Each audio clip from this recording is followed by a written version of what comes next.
শুভ শারদীয়া বন্ধুরা, শ্রাবণী প্যাশন চ্যানেলে তোমাদের সবাইকে স্বাগত। আই কার্ড পরে কোথায় যাচ্ছি তোমাদের সাথে একে একে শেয়ার করছি। আমি যাচ্ছি ব্রিটানিয়া কোম্পানির তরফ থেকে পুজো পরিক্রমায়। দেখতে পাচ্ছ প্রচণ্ড বিধ্বস্ত।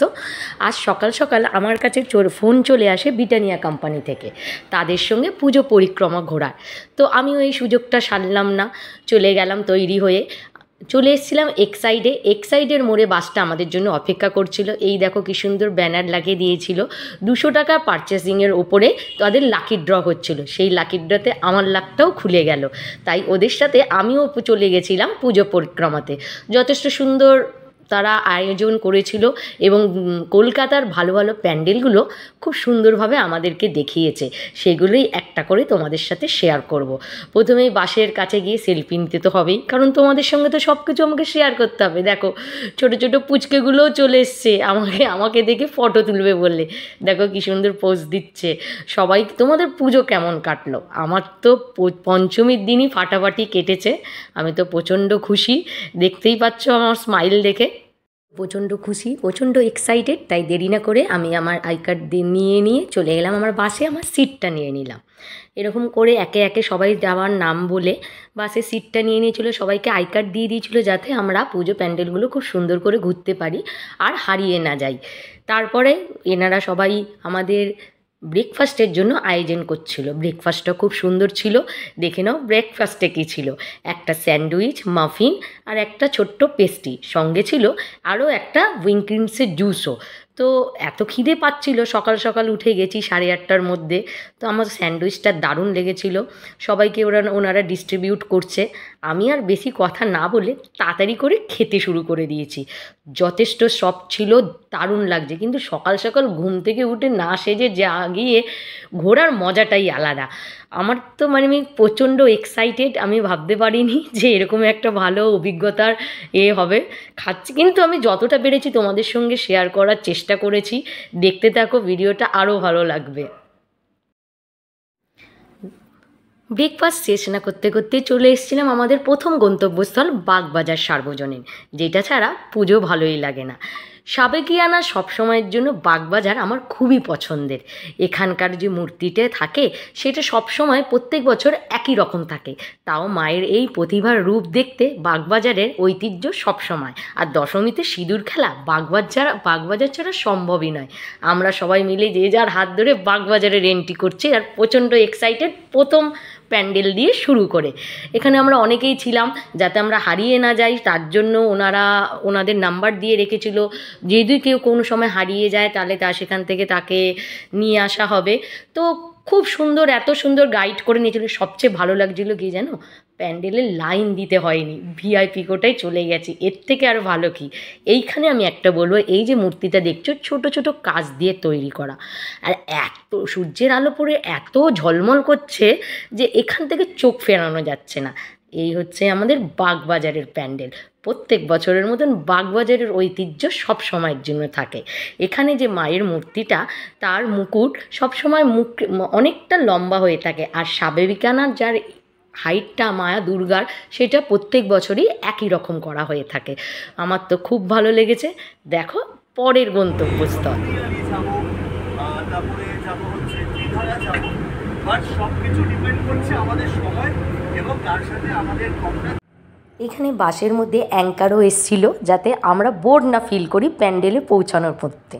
যতক্ষণ না পৌঁছাচ্ছি না, ওনারা নানা রকম গেমসও করাচ্ছিল, আন্তাক্ষরী, গান, দারুণ মজা করছিলাম, নাচ গান করছিলাম। আর এদিকে ব্লগিংয়ের জন্য সবাই ওনাকে বলছিল আমাকে একটু ফটো তুলে দিন। বেশ মজাই হচ্ছিল। আমিও অনেক প্রাইজ পেয়েছি, সেগুলোও তোমাদের সঙ্গে দেখাবো। চলে এসছে আমাদের নেক্সট গন্তব্যস্থল। আমরা নেক্সট গন্তব্যস্থলে চলে এসেছি টালাপোত্তয়।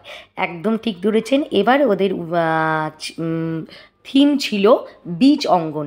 এখানকার যে থিম সঙের যে নামকরণটি করেছিলেন মমতা বন্দ্যোপাধ্যায় এবং সুর দিয়েছিলেন ইন্দ্রনীল সেনগুপ্ত। খুবই সুন্দর, দেখে নাও প্যান্ডেলটা।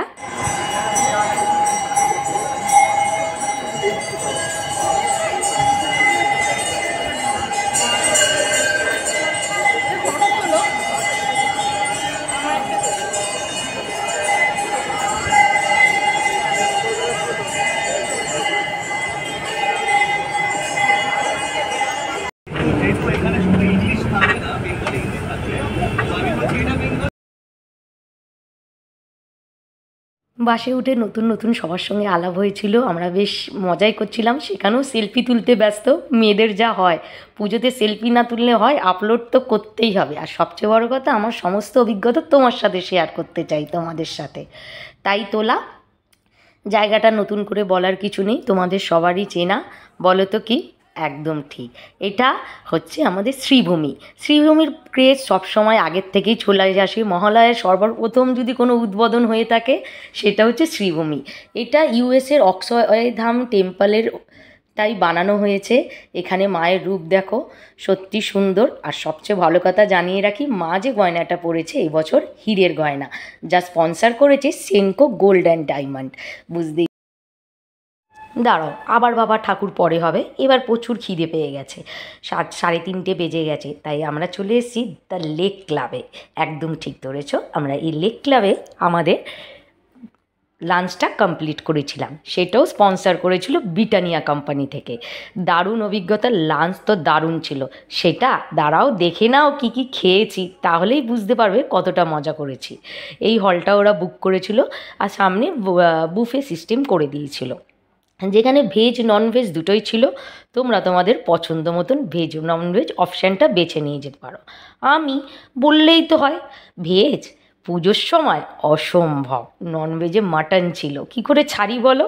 মটনটাই আগে পছন্দ করেছি, তা বলে কি ভেজ খাবো না? 2-1টা আইটেম টেস্ট করেছি, তবে মটনের কেসটা তো ছাড়তে পারিনি। এই দেখো, খাবারের থালা সাজিয়ে নিয়ে সেলফি তুলতে ব্যস্ত।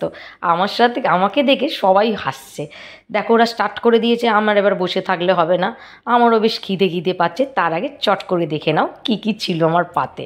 একদম কমেন্টে বলো তো এক ঝলকে কী কী দেখলে। তো অবশ্যই আমি জানাবো, আগে তোমরা বললে আমাকে। রান্নাগুলো কিন্তু অসাম ছিল। চলো এবার আমি হালকা করে খাবারটা খেয়ে পেট ভোজনটা করে নিই। কে কী দেখছে তাকেই লাভ নেই, আমার তো প্রচুর খিদে পেয়েছে। রাইসটা, দই কাতলা, মাটন, কোনটা ছেড়ে কোনটা খাবো। দারুণ হয়েছে, মাছটা তো যথেষ্ট ফ্রেশ। এদিকে রসগোল্লা, পাঁপড়, চাটনি, যেটা ছাড়া সম্পূর্ণ হয় না। আর এদিকে ওনারা খাওয়া দাওয়ার পর আমাদেরকে একটা স্পেশাল গুড ডের তরফ থেকে যত রকমের ব্রিটানিয়ার বিস্কিট আছে সব কটাই 1 পিস করে দিয়ে একটা গিফট হ্যাম্পার আমাদেরকে তুলে দিচ্ছিল, এবং আমরা যে এনজয় করেছিলাম সেটা নিয়ে বলছিল। আমাদের কেরম লেগেছে ব্রিটানিয়ার তরফ থেকে এই আয়োজনটা, সেটাও সবাইকে জিজ্ঞেস করছিল। তার বলতে সবাই হাত তুলে আমরা বলছিলাম আসছে বছর আবার হোক। তার